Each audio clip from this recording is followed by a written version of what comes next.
Tonight, a flight crew hailed for remaining calm in a terrifying ordeal. A co-pilot sucked halfway out a jetliner's cockpit window, 30,000 feet. The window shattered. The plane forced to make an emergency landing. He survived, and it comes a month after a passenger on a Southwest flight was partially pulled out of a broken window.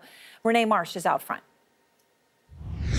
Shocked passengers on board a Chinese airliner as oxygen masks dropped. It started when the windshield on the right side of the passenger plane's cockpit suddenly blew out. We were eating. All of a sudden we heard a bang, then the plane began to go down. The duration of the drop was about 4 to 5 seconds. It was chaos. All the lights went out.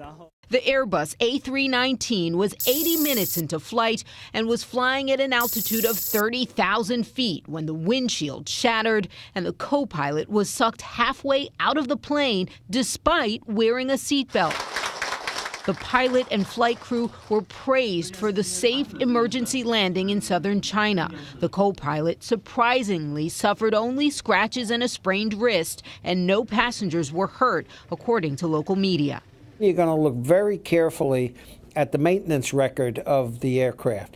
Had they done any work on the windscreens prior? Had they perhaps taken it out and replaced it because there was a crack in one of the layers?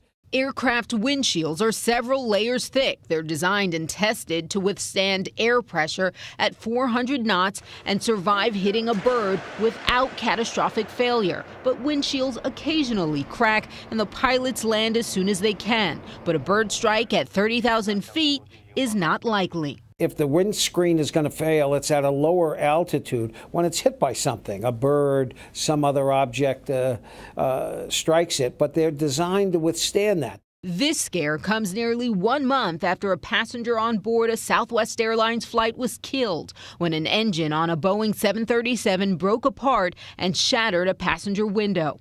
The female passenger was partially sucked out of the plane.